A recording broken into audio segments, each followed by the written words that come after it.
사람이 배고픈 것이 더 힘들까? 몸이 아픈 것이 힘들까?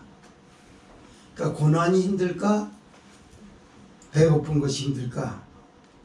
물어보면 어떨 것 같습니까? 세르반테스에 나오는 돈키호테에는 먹을 빵 한 조각만 있으면 어떤 슬픔도 이겨낸다 라고 얘기를 합니다. 사람은 본시 슬픔과 고통이라는 걸 막을 방법은 없어요. 그러나 이겨낼 힘은 있습니다. 이때까지 우리 인생 생로병사에서 슬픔과 고통이라는 건 계속해서 반복이 됐었습니다. 그래서 어린아이가 됐든 청소년, 청장년이 됐든 장년이 됐든 노인이 됐든 그 인생사를 보게 되면 그 길을 다 왔어요. 그런 거 보면 이겨낼 수 있단 말이죠. 슬픔은 막아낼 수 없지만, 고통은 막아낼 수 없지만 이길 힘은 있다는 말이죠. 왜 그러냐면 차라리 그 슬픔이 우리를 그냥 넘어가든지 아니면 우리가 그 슬픔에 단련되든지 둘 중에 하나이지 회색지대는 없습니다. 슬픔에 끌려가지도 않고 슬픔에 단련되지도 않고 그냥 있는 것은 죽은 것이나 다름없는 것이지, 살아있다면 슬픔에 업혀가든지 또는 슬픔에 단련되든지 둘 중에 하나일 것입니다. 세상을 살다 보면 슬퍼하는 일, 고통스러운 일이 많이 있습니다. 근데 일반적으로 일반인들이 삶에서 겪는 고통과 믿음의 사람이 겪는 고통은 다르다는 거죠. 그 깊이와 크기가 신앙인들이 당하는 고통이 너무 큽니다. 고난이 너무 크다는 말이에요. 그리고 이 고통과 슬픔이라는 걸 극복하는 방법도 다 다릅니다. 세상 사람들은 술 한잔 먹고 사람을 만나고 이런 식으로 극복을 해요. 그러나 우리 하나님의 사람은 하나님의 은혜가 격려가 되고 위로가 돼서 이걸 극복합니다. 그런데 말이죠, 정말로 일반인들이 고통을 이겨내고 슬픔을 이겨내는 방법이 믿음의 사람과 무슨 차이가 있냔 말이에요. 치료가 분명히 치유가 돼서 회복이 돼야만이 그것은 되는 것입니다. 그런데 눈으로 나타나 보이는 게 있을까? 있습니다. 세상 사람들은 친구를 만나고 술을 먹고 이렇게 해서 극복하려고 해요. 그러나 그 극복이 아니라 잊어버렸던 거예요. 점점 그 데미지는 쌓입니다. 이게 병이 되고 상처가 되는 겁니다. 그래서 일반인들이 화라고 하는 것이 여기 있어요. 그래서 그 화는 어디서 나오게 되냐면 남들에게 튀어나옵니다. 또는 자기 가족에게 튀어나오는 거예요. 오늘의 삶의 현실이 그렇습니다. 믿음의 사람들은 치유가 됐다는 걸 분명히 알게 됩니다. 왜냐하면 하나님의 은혜를 받고 하나님의 고통 가운데서도 우리에게 위로하시고 격려하셨던 은혜를 만끽하고 나면은 이웃에 대한 분이 없어져 버려요. 가족에 대한 분이 없어져요. 누구에 대하여 보복하겠다는 그 말보다도 오히려 그 사람을 배려하고 존중하려고 하는 마음이 있게 마련이야. 이런 것이 바로 치유되고 회복된 결과일 것입니다. 성경 말씀에 보면 이런 말씀이 있어요. 슬픔이 웃음보다 나음은 마음의 근심함으로 그 마음이 좋게 됨이니라, 이렇게 말씀합니다. 마음의 근심함으로. 슬프면 근심이라는 게 생겨요. 그런데 그거는 결과는 가져오는 것은 뭐냐면 좋은 것이죠. 그래서 오늘 본서에서 말하려고 하는 것은 뭐냐면 슬픔이라고 하는 걸 가만히 보면 하나님의 쟁기입니다. 왜 쟁기라고 말하냐면 쟁기로 땅을 갈고 깊이 파서 많은 열매를 맺을 수 있게 한과 같이 하나님의 쟁긴 슬픔이 우리에게 페이면 페일수록 사람이 진지해지고 진실해지고 깊어집니다. 그러고 나서 참된 회개를 하고 회개에 합당한 열매를 맺고 보는 걸 보면 슬픔이라는 건 나쁜 게 아니라 오히려 우리를 좋게 만들어요. 항상 쉼없이 희희낙락하는 사람을 우리는 이름하여 경박한 사람이라고 말합니다. 삶에는 슬픔이라는 게 때로는 약이고 고난이라고 하는 것은 사람을 성숙하게 만드는 길이라는 거죠. 그리스도께서 십자가의 길을 걸으시고 교회에게 따라오라고 했던 것이 바로 그런 의미가 아니겠냐라는 것입니다. 오늘 본서는 다니엘의 얘기입니다. 근데 다니엘의 사건을 우리가 보면서 배울 수 있는 것은 뭐냐면 오늘 우리가 알고 있는 기적이라는 게 뭐냐. 기적은 어느 날 갑자기 믿고 있으니까 기적이 일어났다고 얘기를 해요. 그러나 다니엘서를 말하는 신학자들은 또는 영적 깊이를 보는 말씀 강의자들은 어떤 공통성을 가지고 있냐면 다니엘이 무슨 기적을 본 것이냐. 다니엘의 그냥 신앙의 귀결이라 그게. 신앙의 결과라는 거야. 그 사람이 신앙이지 그 사람이 어느 날 갑자기 하나님 앞에 기도해가지고 기적을 본 게 아니라고. 근데 오늘날 기독교인들은 항상 이런 식이란 말이죠. 저는 오늘 새벽에 이런 말씀을 드린 적이 있었어요. 시편 18편 29절에 처음 시작했을 때 마틴 루터 킹 목사님이 외쳤던 것을 여러분에게 얘기를 했어요. 무엇이냐? 내가 주를 의뢰하고 적군에 달리며 내 하나님을 의지하고 담을 뛰어넘나이다 라고 분명히 말씀을 드렸습니다. 그 담이 뭡니까? 담을 뛰어넘지 못하면 이거는 기독교가 아닌 거예요. 믿음을 가질 이유가 없어요. 왜 담을 만듭니까? 피곤해서 뭘 못해요? 그게 담이라고. 그게 피곤하다고. 제가 그걸 얘기하잖아요. 피곤해 죽겠어도 한번 그걸 극복하기 위해서 한번 여러분 도전이라 해보라고. 도전을 해보면 된다고. 근데 담은 여전히 남겨놓고 있는 거예요. 그러면서 무슨 믿음이에요? 그래서 하나님 앞에 가장 큰 범죄가 뭔지 아세요? 우상숭배, 음란, 뭐 도적질하는 거, 강도짓하는 거, 살해하는 거 아닙니다, 여러분. 그보다 더 긴 죄는요, 불신입니다, 불신. 하나님을 섬기는 것처럼 하면서도 여전히 불신을 가지고 있어요. 불신은 버리지 않아요. 그리고 내가 마치 하나님의 사람인 것처럼. 그리고 그는 기대하는 게 있을 것입니다. 기적을 볼 거라. 천만에 일어나지 않습니다. 그 불신의 길을 계속 유지한다면 불신만 그 사람에게 조장하는 거예요. 그 불신은 지금의 불신보다 더 힘듭니다. 기대를 잔뜩 했는데 결과를 얻지 못했어요. 얼마나 실망이 큽니까? 이게 불신이에요, 여러분. 그래서 오늘 다니엘에게 임한 건요, 기적이 아니에요. 그 사람의 신앙의 일부분에서 일어났던 일입니다, 여러분. 이건 기적이 아닙니다. 이걸 아셔서 우리가 여기서 다니엘은 어떤 신앙이었는가, 그 주변 사람들에게 어떤 인물이었는가, 이걸 보고 배우면서 하나님에 대한 저와 여러분의 믿음도 이와 같아야 됩니다. 어느 날 갑자기 부르짖어 가지고 하나님이 뭘 응답하시고 기적을, 그거 아니에요. 항상 그러기 때문에 믿음은 제자리에 있게 되는 거예요. 오늘 이런 배경과 내용을 토대로 해서 말씀을 두 가지로 나눠서 보겠습니다. 첫째로 18절에서 22절은 사자굴에 던져진 다니엘을 향한 다리오 왕이 목격한 광경입니다. 두 번째로 23절에서 27절은 사자굴에서 다니엘을 구원하신 하나님을 찬양하는 다리오 왕입니다. 자, 18절에서 22절이 있습니다. 시작.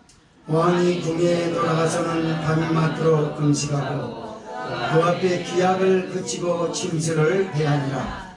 이튿날에 왕이 새벽에 일어나 급히 사자굴로 가서 다니엘의 등굴에 가까이 이르러니 슬피 소리질러 다니엘에게 물어 가로되, 사시는 하나님의 종 다니엘아, 너희 항상 섬기는 네 하나님이 사자에게서 너를 구원하시게 능하셨느냐.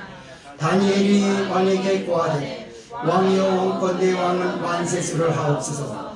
나의 하나님이 이미 그 천사를 보내어 사자들의 입을 봉하셨으므로 사자들이 나를 상해치 아니하였사오니 이는 나의 무지함이 그 앞에 명백함이오며 또 왕이여 나는 왕의 앞에도 해를 끼치지 아니하였나이다. 아멘.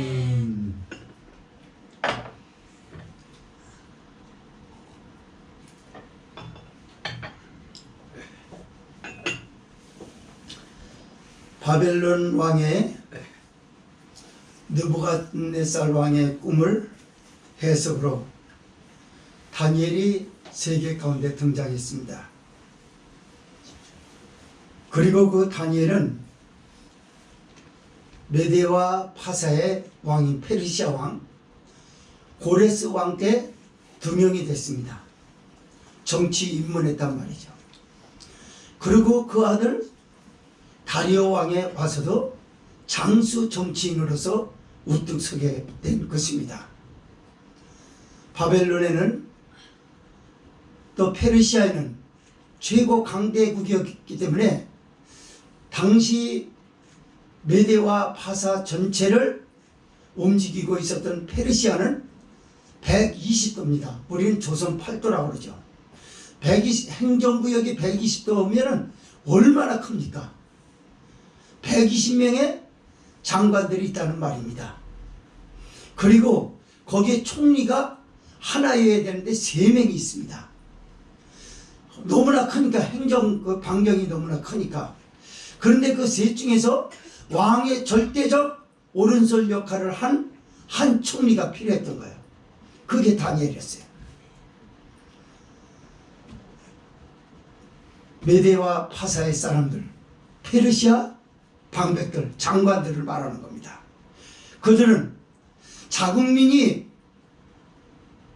그런 위치에 서야 되는데 자국민은 버림을 당하고 오히려 유다 사람 포로민이 와가지고 남의 나라에 발딛고 살아가면서 그것도 최장수 정치인으로서 계속해서 신임을 받고 다리오 왕의 절대적 신임을 받고 있다는 것에 대해서 견딜 수 없는 질투심이 일어납니다.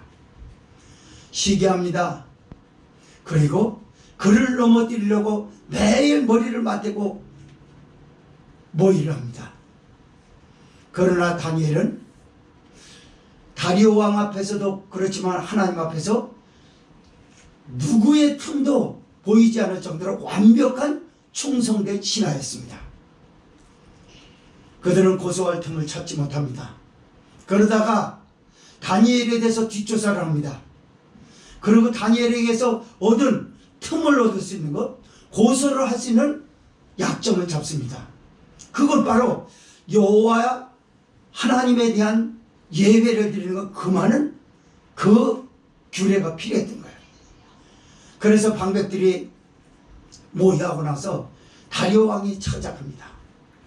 왕이여, 이제는 사람이나 누구나 할 것 없이 다리오 왕 당신 외에 다른 신에게 기도하는 자는 사자굴에 넣어서 차명을 해야 할 것입니다. 이거는 메데와 파사에 변개치 아니하는 규례로 어인을 찍어 조서를 내려 주십시오. 다리오 왕은 사인을 했습니다. 120명의 장관들이 와서 난리를 치니까 왕도 어쩔 수 없이 사인을 했었던 것 같습니다. 그리고 이런 조서가 내려주는 사실을 알고도 다니엘은 자기의 방 창문이 예루살렘 쪽으로 향하여 하루에 3번씩 하나님 앞에 감사기도 하고 찬양을 하는 거예요. 그들은 다니엘의 묵고 있는 집에 가서 다니엘이 여호와 하나님께 기도하고 여호와 하나님을 향하여 찬양한 것, 하루 3번이라고 하는 걸 보니까 아침, 점심, 저녁을 다 했던 것 같아요. 그걸 이건 명명백백하다. 이 사람은 사자굴에 이제 집어넣을 기회를 이제 우리가 찾았다. 그래, 절호의 찬스를 놓치지 말고 왕에게 압박하자. 다리오에게 갔어요. 왕이요, 이제 왕이 내렸던 조서는 메데와 파사에 변개치 아니하는 규례입니다.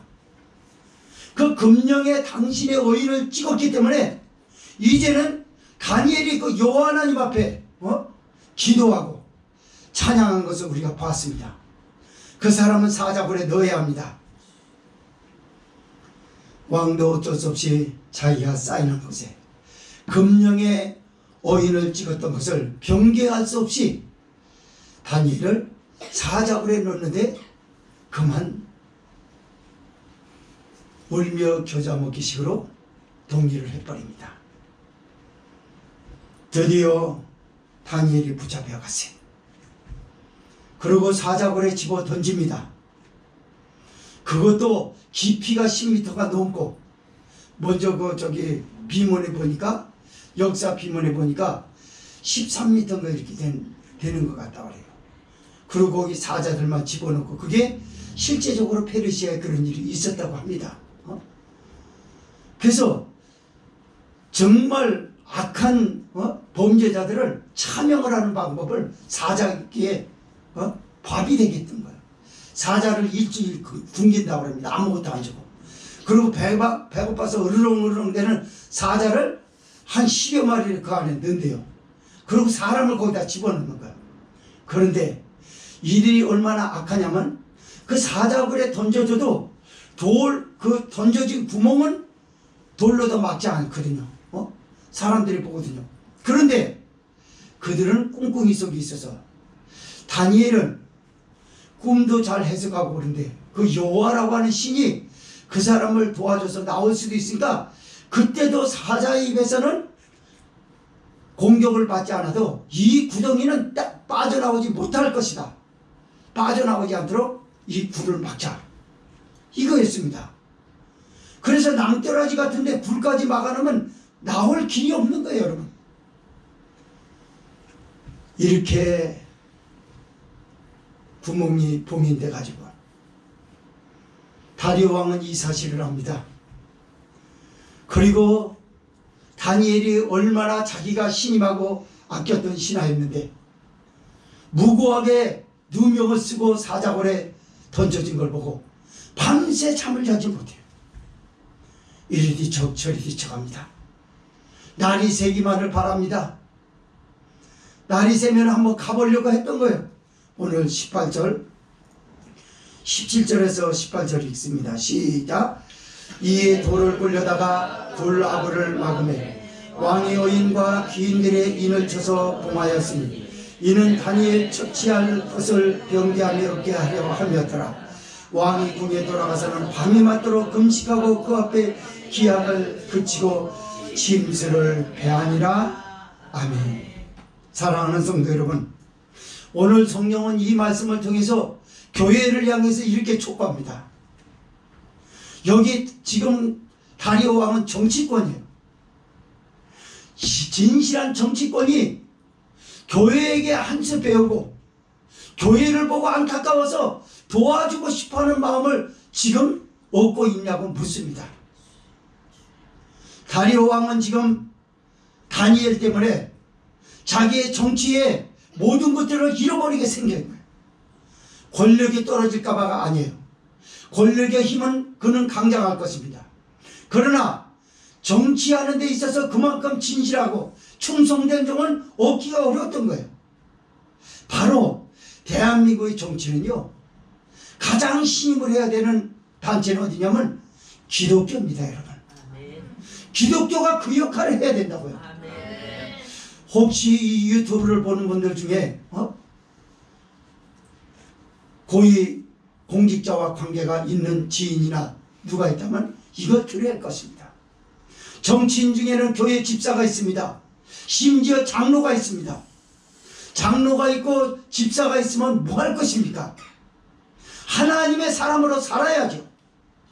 그래서 그 사람의 역할 때문에 교회가, 정치권이 교회에게 기댈 수밖에 없고 대한민국 사회를 움직이는 건 교회여야 할 것입니다.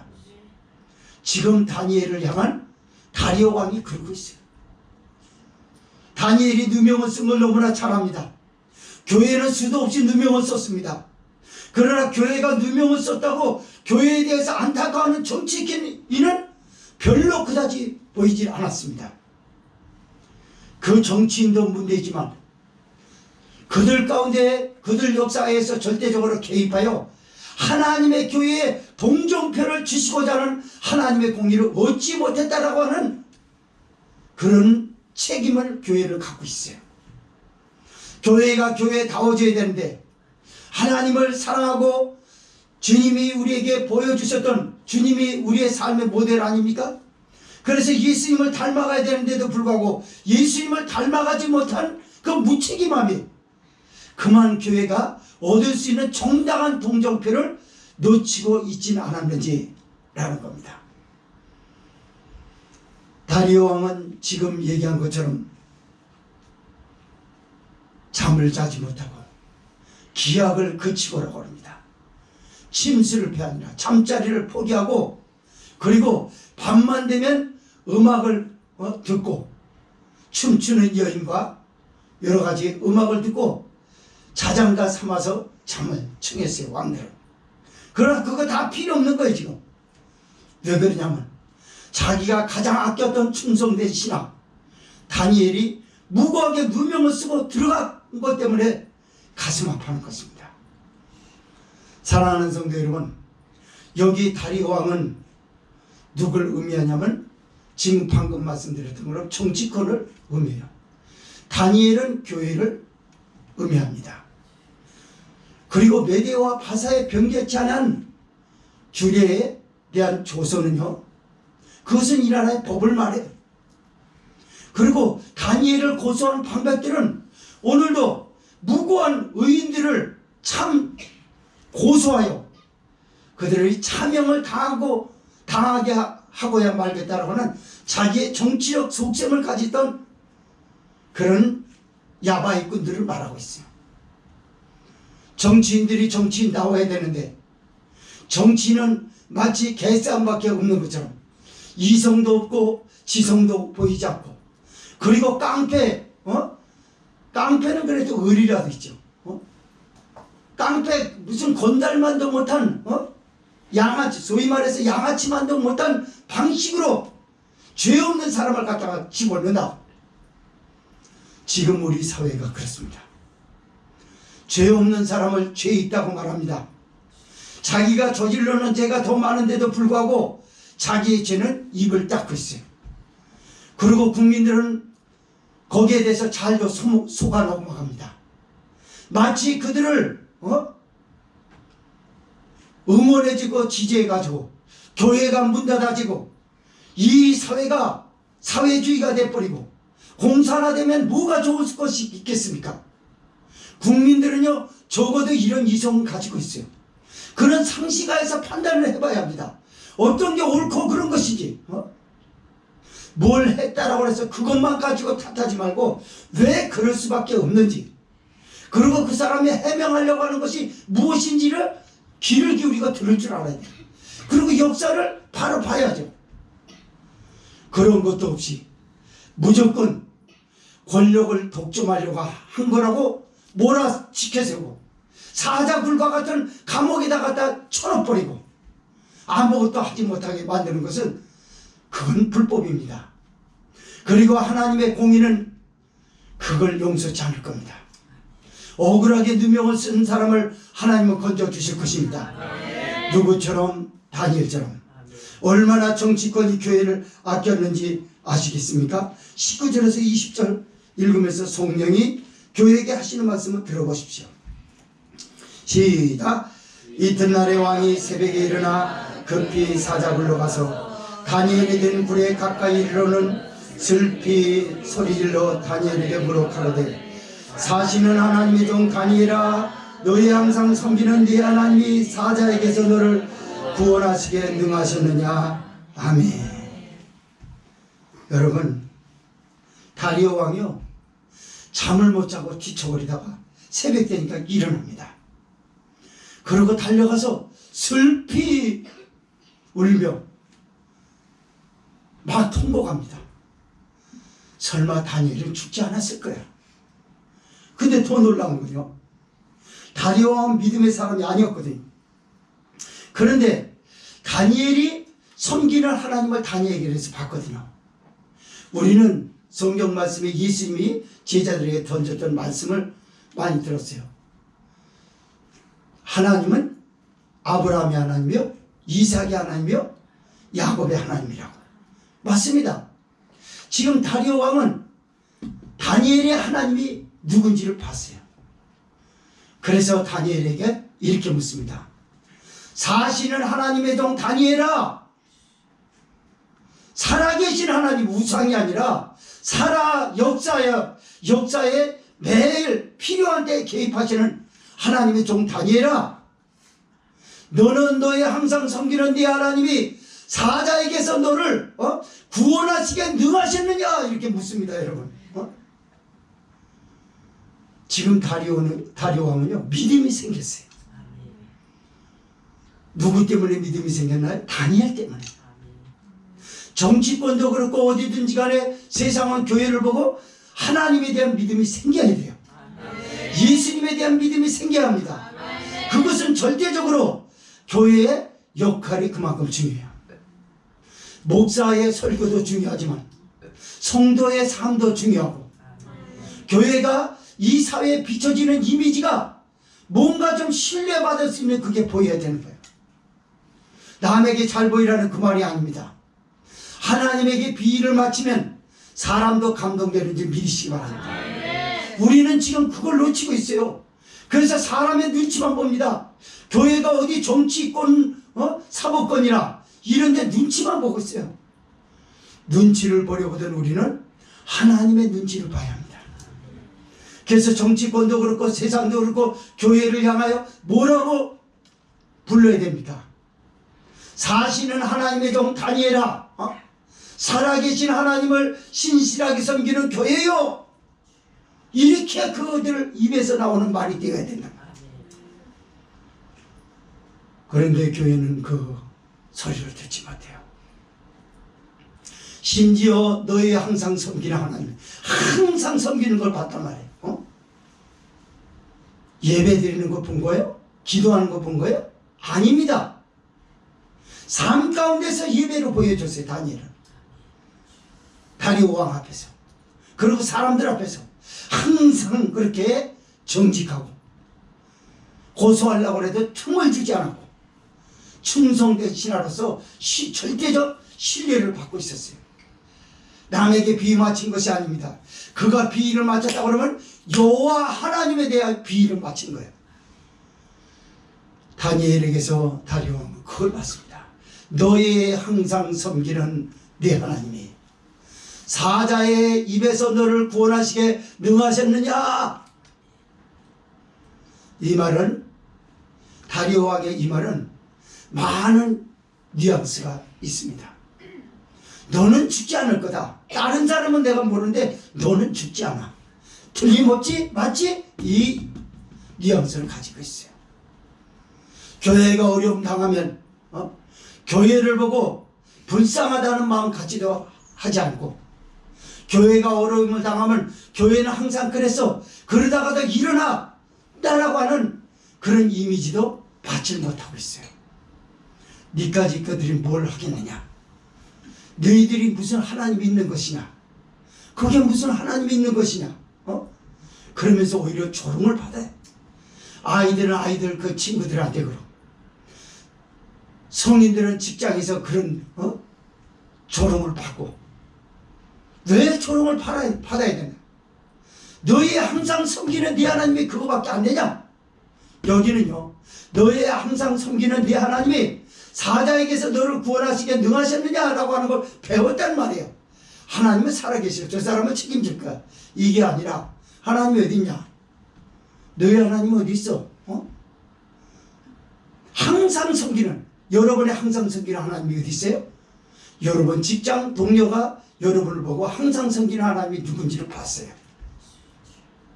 나를 만나는 사람은 내가 항상 섬기는 내 하나님이 누군지를 알아요. 식사 받아놓고 거룩한 기도를 하고 감동을 줘서가 아니라 항상 신앙인으로서 태도를 다 봤습니다. 사탄은요, 세상 사람들을 향해서 하나님의 사람의 신앙을 고소할 틈을 쳤습니다. 틈이 그렇지 않아도 많은데도 불구하고 틈을 현미경과 같은 눈으로 관찰하면서 찾으려고 하는 사탄은 얼마나 잘 찾아내겠습니까? 피하여야 될 사람은 한 사람이고 피하는 사람을 잡으려고 하는 사람은 수백, 수천, 수만 명의 눈들이 있어요. 사탄은 그걸 이용하고 있다고. 다니엘이 그랬던 것처럼. 그러나 다니엘은 그걸 의식한 것이 아니었어요. 그냥 항상 하나님을 섬겼어요. 메대와 바사에 변개치 아니하는 규례에 따라 왕의 금령에 어인을 찍어서 조서를 내린 걸 알고도 하나님 앞에 아침, 점심, 저녁으로 감사기도 하고 찬양을 했던 줄 믿으시기 바랍니다. 그래서 다리오 왕조차도 감동을 받았어.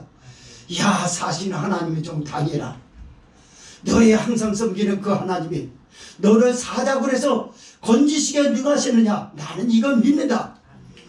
다니엘의 답이 나옵니다. 21절에서 22절 시작. 다니엘이 왕에게 고하되 왕이 원컨대 왕은 만세수를 하옵소서. 나의 하나님이 이미 그 천사를 보내어 사자들의 입을 봉하셨으니 사자들이 나를 상했지 아니하였사오니 이는 나의 무지함이 그 앞에 명백하며 또 왕이여 나는 왕의 앞에도 해를 끼치지 아니하였나이다. 아멘. 여러분, 살아난 사람들은요, 하나님이 너를 건지셨지 맞지? 그걸 듣고 살아난 사람은 뭐라고 얘기했습니까? 하겠습니까? 왕이여, 하나님이 나를 건져주셨습니다. 난 안 죽었습니다. 여기 있습니다. 근데 너의 항상 섬기는 하나님이 다리오 왕이 봤던 다니엘의 인격을 봤어요. 살아나서 한 대소리가 너희 항상 섬기는 네 하나님이 사자에게서 너를 건지시게 능하셨느냐?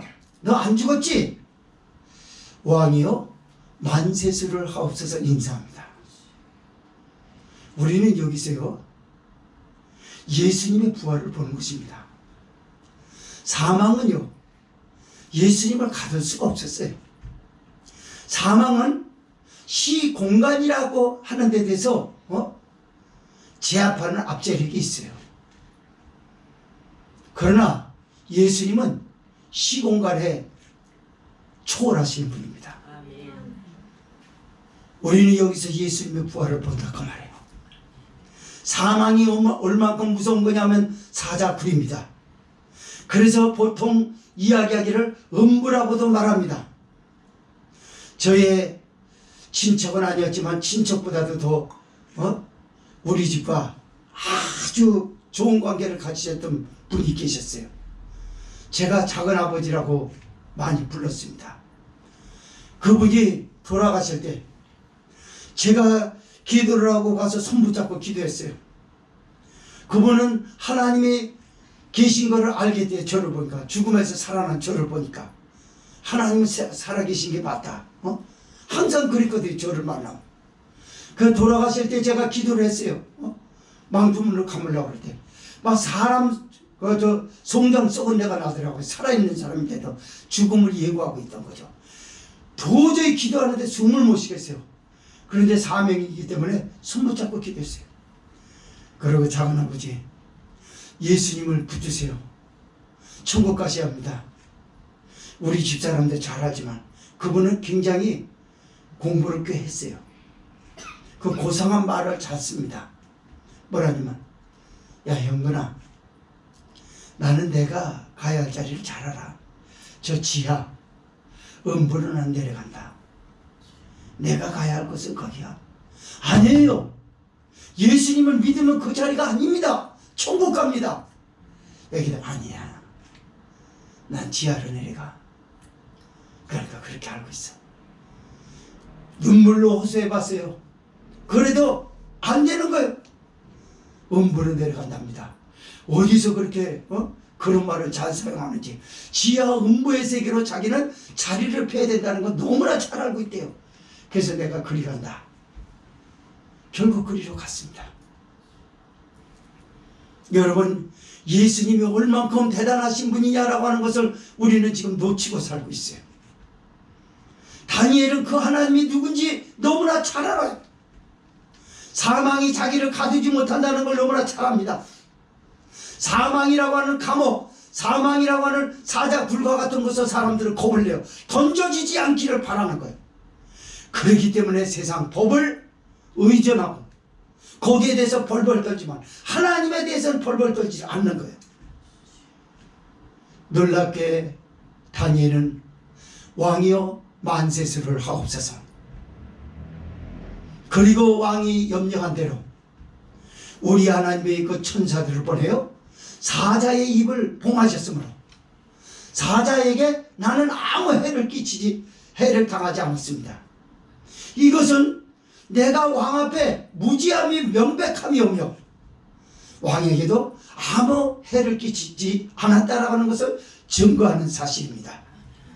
얼마나 멋있는 말입니까? 저런 놈들을 죽이라고 내가 죄 있었냐고 하는 게 아니라 얼마나 인격적입니까? 얼마나 대화가 고급적입니까? 얼마나 사람으로 친근하게 하고 접근하기 좋은 방법으로 길을 열어주고 있습니까? 지금 다니엘이. 교회가 그걸 안내하지 못합니다.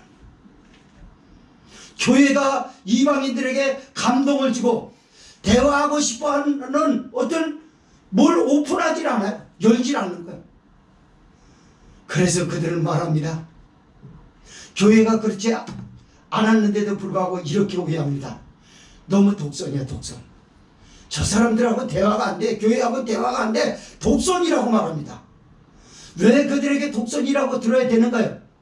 예수님은 빛이시기 때문에 우린 빛을 쫓고 어둠에 다니는 자들은 우리를 독선이라고 말하기는 합니다. 그러나 다 그런 건 아니에요. 얼마든지 사람다운 대화가 하고 싶어하는 걸 갖게 하고 이게 교회거든요.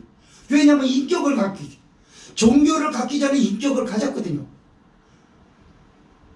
지금 다니엘은 다리오 왕에게 항상 옆에서 총리로서 왕을 보좌하면서 보여줬던 게 그거였어요. 하나님은 참 대단하다. 그리고 나는 죄를 짓지 않았다고. 그리고 심지어 왕에게도 해를 끼친 적이 없다. 요만큼도 그 해를 끼치지 않았다는 건요. 정치인들에게 해라는 건 뭐냐면 그 자리를 노리는 거거든요. 그런데 그런 욕심도 없었습니다. 저는. 그걸 누가 믿겠냐면 다리오 왕이 믿는 거야. 맞아. 너는 그런 사람이 아니라는 거 알아? 네가 굳이 말하지 않아도 알아. 너의 항상 섬긴 하나님이 너와 함께 계신 걸 내가 삶에서 봤는데 그 이상 말하지 않아도 된다.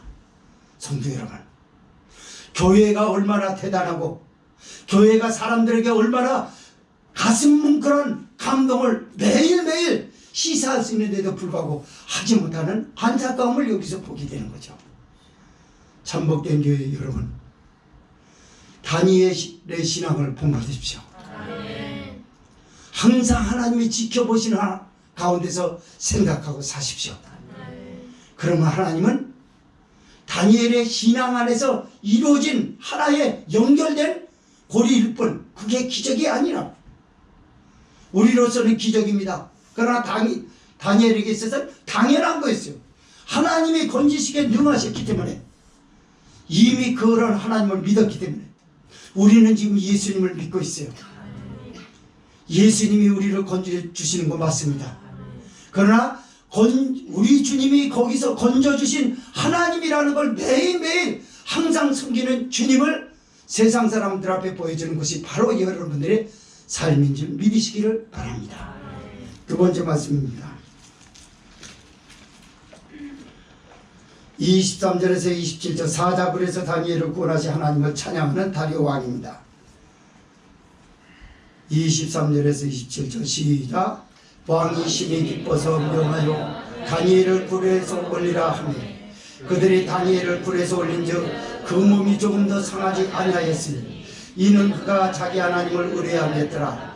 왕이 명을 내려 다니엘을 참수한 사람들을 끌어오게 하고 그들을 그 처자들과 함께 사자굴에 던져 넣게 하였더니 그들이 굴 밑에 닿기 전에 사자가 꼭 그들을 움켜서 그 뼈까지도 부서뜨렸더라.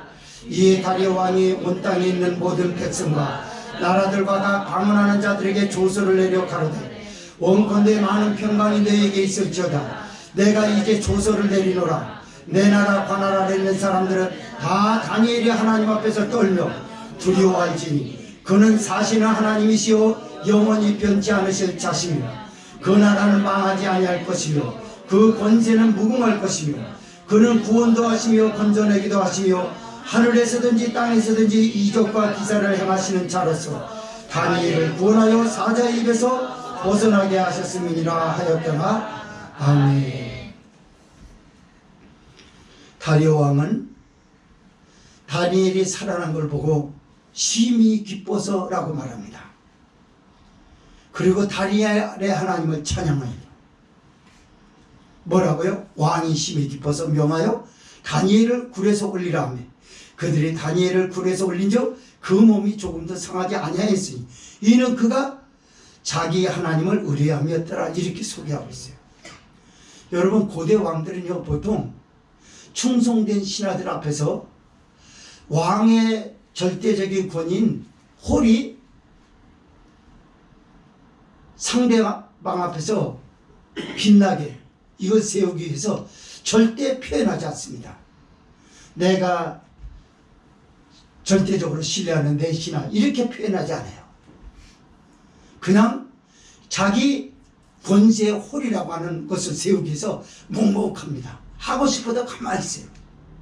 대체적으로 지도력이 약한 사람 특징이 인기인들이 주변에서 자기를 좋아하는 사람들이 보면 인기에 빨려 들어갑니다. 기빨린다고 그러죠. 인기에 빨리는 사람은 더 심합니다. 말 많은 사람 앞에 가면 피곤해가지고 우리 딸내미가 요즘 기빨려가지고 그냥 막 견딜 수 없는 저기 일하는 사람 막 조장조장 돼가지고 그래서 피해가지고 피할 정도로 그렇게 근데 인기에 빨리는 건 더 죽습니다. 여러분 마치 거머리가 피 빨아먹는데 빨대를 수백 개를 꽂아놓고 먹는 것처럼 빨려요. 그런데 고대 왕들은 다른 점이 있어요. 그들은 권위를 잘 관리합니다. 절대 표현하지 않아요. 다리오 왕도 그 중에 하나였어요. 그러나 다니엘을 건지신 하나님 앞에서는 자기가 신임받는 다니엘이 무지하다는 것을 보여준 사건 앞에서는 그는 감격을 표합니다. 누구 앞에서? 사람들 앞에서. 왕이 심히 기뻐서 그러잖아. 다니엘을 굴에서 올리라 하며 명령을 해. 올렸어요. 근데 굴에서 올라온 다니엘은 조금도 상하지 아니했다는 거예요. 뭘 의미하겠습니까? 이건 사자의 공격에서 안 받았다는 말인가요? 그 말이 아니에요. 여러분. 굴 깊이가 10m에서 13m라고 그랬잖아요. 그럼 던지면 이 옆에 그냥 돌 삐죽삐죽한 게 있단 말이에요. 그거 맞아가지고 2m 깨지거나 죽었을 거예요. 10m에서 떨어지면 사람 죽습니다. 여러분. 그래서 가장 위험한 높이고 사람들이 고소공포증을 가장 심하게 느끼는 높이가 어디예요? 몇 미터예요? 10m라고 10m. 10m에서 15m예요. 공수부대 훈련 중에서 높이는 10m에서 15m입니다. 그 이상 안 합니다. 그게 가장 사람이 두려워하는 공포 위치예요. 여러분. 비행기 조종사도 뛰어내리는 훈련하는데 15m에서 뛰어내려요. 여러분.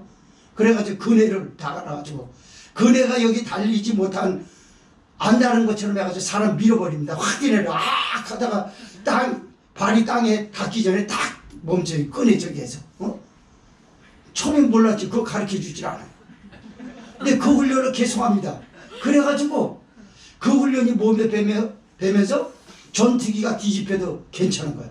이게 바다인지 하늘인지 모르거든요. 색깔이 비슷해가지고. 그래도 그거를 분간을 할 수 있는 이성을 가지고 있거든요. 일반인들은 바다가 하늘인지 알고 거기 가다가 그냥 바다에 갖다가 들어박을 거예요. 이 훈련의 차이거든요. 다니엘은 이런 고소공포증을 느끼는 곳에서 미련한 사람이 가만히 넣겠어요? 패내기 치면서 넣지 들어가시죠. 그러면서 안내했겠어요? 그렇지 않습니다. 사자굴에 집어던졌어요. 근데 올려보니까 어디 하나 상한 데가 없는 거야. 할렐루야. 아멘. 하나님 앞에 이건요, 우리를 구원하시는 주님은, 하나님의 나라는 해악이 없다는 걸 알아요. 거기는 아픈 것도 애통하는 것도 없고 저주가 없고, 그걸 말하는 거예요. 네가 구원받는 나라가 그 나라야. 다니엘이 이렇게 살아난 것처럼 모든 사람은 사자굴이라는 지하 흥부, 지옥에 떨어져서 영원히 갇혀서 나오지 못하는데, 네가 살아간 나라는 하나도 해함이 없는 거예요. 해함이 없다는 건 뭘 또 의미하죠? 하늘나라는 아픈 것이 없다고 해서 병든 사람 없어요. 암 걸려서 죽었다고 거기 가서 또 다시 암 삼기는 아닙니다. 병이 없어요. 예수님이 보여주셨거든요. 그 나라를 우리는 가는 것입니다. 다니엘은 살아났어요. 너무 기뻐서 신하들 앞에서 다니엘을 내가 얼만큼 좋아하고 다니엘이 하나님이 얼만큼 위대하냐라고 하는 것을 지금 방포합니다. 이는 이렇게 살아나고 아무 해가 없는 거 보니까 저가 자기 하나님을 의뢰함이었다라고 왕이 공포를 해요. 그리고 참소한 자들을 잡아 넣어버립니다. 24절입니다. 시작. 왕이 명을 내려 다니엘을 참소한 사람들을 끌어오게 하고 그들을 그 처자들과 함께 사자굴에 던져 넣게 하였더니 그들이 굴 밑에 닿기 전에 사자가 곧 그들을 움켜서 그 뼈까지도 부서뜨렸더라. 사자는 이미 일주일을 넘게 굶고 있어요. 동물의 왕국에 보게 되면 사자들이 보통 3, 4일 굶는 건 보통이라고 그러더라고요. 사냥 잘 안 돼가지고 3, 4일을 굶는 건 보통인데, 사자가 견딜 수 없는 것은 그 만 5일이 지나면 견딜 수 없는, 그때는 먹는 것을 다 먹어치웁니다. 자기 동정 말고는 다 먹어치워버려요. 그러니 지금 완전히 그냥 눈에 보이는 게 없는데, 다니엘을 참수한 사람들, 고소한 사람들 다 붙잡아라. 그 수가 얼마나 많았겠습니까, 여러분?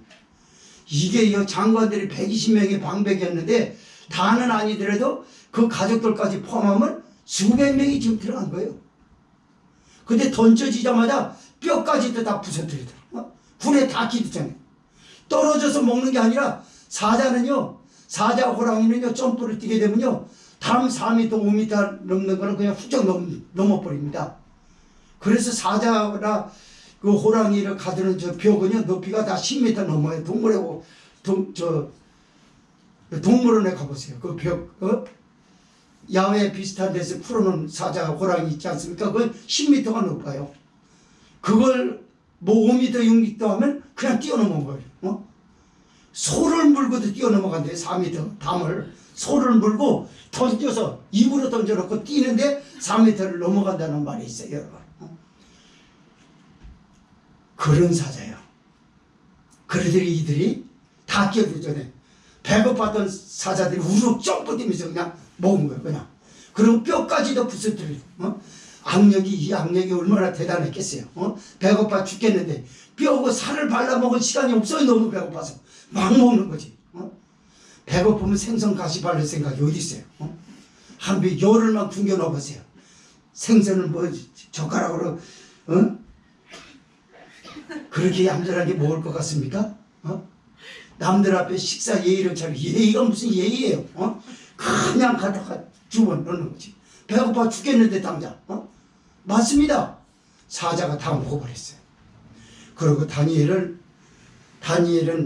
하나님의 구원을 받았고, 다리오 왕은 이런 하나님을 대신하여 조서를 내립니다. 사랑하는 성도 여러분, 지금 조서는 억울한 의인을 갖다가 감옥에 집어넣는 조서가 내려지지만, 하나님의 공의로운 판단은 그 조서를 뒤바뀌어서 하나님이 하시게 할 줄 믿습니다. 자, 25절에서 27절 읽습니다. 시작. 이에 다리오 왕이 온 땅에 있는 모든 백성과 나라들과 각 방언하는 자들에게 조서를 내려 가로되, 원컨대 많은 평강이 너에게 있을지어다. 내가 이제 조서를 내리노라. 내 나라 관할 아래 있는 사람들은 다 다니엘이 하나님 앞에서 떨며 두려워할지니 그는 사실은 하나님이시오 영원히 변치 않으실 자시며 그 나라는 망하지 아니할 것이요 그 권세는 무궁할 것이며 그는 구원도 하시며 건설하기도 하시며 하늘에서든지 땅에서든지 이적과 기사를 행하시는 자로서 다니엘을 구원하여 그 사자의 입에서 벗어나셨음이니라 하였더라. 아멘. 난 여기서 지금 가슴이 막 찡해요. 그리고 막 감격이 일어납니다. 뭐라고요? 조서를 내려서 각 나라 방언. 지금 페르시아에는요 수많은 인종들이 모여 있어요. 그리고 보통 사람이 아닌 인사급들이 많이 모여 있어요. 근데 거기서 조서를 내리는 거예요. 내가 오늘날 조서를 내리라. 좀 전에 조서는 다니엘을 갖다 집어넣는 줄 모르고 그 조서를 내렸었어요. 그러나 이제는 하나님 앞에서 합니다. 내가 조서를 내리는 걸 지키는 사람에게 평강할지어다 인사를 했어요. 다리오 왕이. 그런데 평강하려면, 평안하게 살려면, 안전되게 살려면 어떻게 하느냐? 너희는 다니엘이 하나님 앞에서 떨며 두려워할지어다. 아멘. 하나님 앞에서 떨며 두려워하시기 바랍니다. 하나님 앞에 떠는 사람은 범죄를 하지 않아요. 하나님 앞에서 두려워하는 사람은 사람의 눈치를 보지 않습니다. 하나님 앞에서 두려움을 떠는 학생은 공부 안 할 수가 없어요. 하나님 앞에서 두려워한 사람은 직장에서 눈속임을 할 수가 없어요. 하나님이 두려운 사람은 거짓말이 줄어집니다. 그냥 술술술술 나오는 건 하나님이 없을 때 나오는 거예요. 그러나 날마다 하나님이 없겠어요. 아무리 그 안에 죄를 짓고 싶어하는 본능이 있다 할지라도 그 본능이 제어되지 않는 상태에서 항상 그러겠습니까? 언젠가는 하나님이 있다는 걸 알죠. 기본적인 믿음이라도 있으면, 만약에 그가 없이 그냥 거짓말이 줄줄줄 나온다 그러면 그 사람에게는 하나님이 없는 것입니다. 하나님이 없는 사람은 거짓말 처음부터 끝까지가 다 거짓말일 거예요. 그러나 하나님이 두렵기 때문에 못하는 것입니다. 성경에 하나님이 거기에 대해서 엄하게 질책하시거든요. 요한계시록 21장 8절입니다. 거짓말을 행하는 자마다 불과 유황에 타는 것에 참여하리니 라고 얘기했거든요. 거짓말을 지어내는 자마다 불과 유황에 타는 것에 참여한다고 되어 있어요. 그러기 때문에 두려운 거예요. 하나님이 두려워 떨면 거짓말이 멈춥니다. 거짓말이는 멈출 때 거짓말에서 재미를 붙인 것보다 마음의 평안과 안식이 임하게 되는 줄 믿으시기 바랍니다. 평강이 있을지다. 다니엘이 하나님 앞에서 두려워 떨며 떨쳐다려. 그는 살아계신 하나님이시오 영원히 변치 않으실 것이다. 그 나라는 망하지 않고 그 권세는 무궁할 것이다. 그래서 그의 통치는 사자굴에서도 지금도 집행되지 않았느냐. 감옥에서도 하나님의 원칙, 하나님의 공의는 집행될 줄 믿습니다. 대통령에게도 하나님이 은혜 주실 거예요. 그 가운데서 예수님 만날 거예요. 이게 하나님의 공의로운 집행이에요, 여러분. 하나님의 나라는 어디서나 집행됩니다. 예수님이 이만큼 좋은 분이에요. 지금 다리오 왕 입에서 정치권에서 하나님에 대하여 살아계셨다고 말하잖아요. 그러면서 그분은 변치 않으실 자신, 그 권세는 무궁할 것이며 그 나라는 망하지도 않는다. 그는 구원도 하시며 건져내기도 하시며 하늘에서든지 땅에서든지 이적과 기사를 행하시는 자로서 다니엘을 구원하여 사자의 입에서 벗어나게 하셨음이니라 하였더라. 조수가 얼마나 멋있습니까, 여러분? 그 나라는 망하지 않는데요, 하늘나라는 망하지 않습니다. 이 세상의 모든 나라들은 다 망해요. 그러나 하나님의 나라는 영원 무궁한 줄 믿으시고, 그는 구원도 하시며 건져내기시도 하시고 하늘에서든지 땅에서든지 이적과 기사를 행하시는 분으로서 다니엘을 사자굴에서 건져내셨습니다 했더라 공포하잖아요. 사랑하는 성도 여러분, 말씀의 결론을 맺습니다.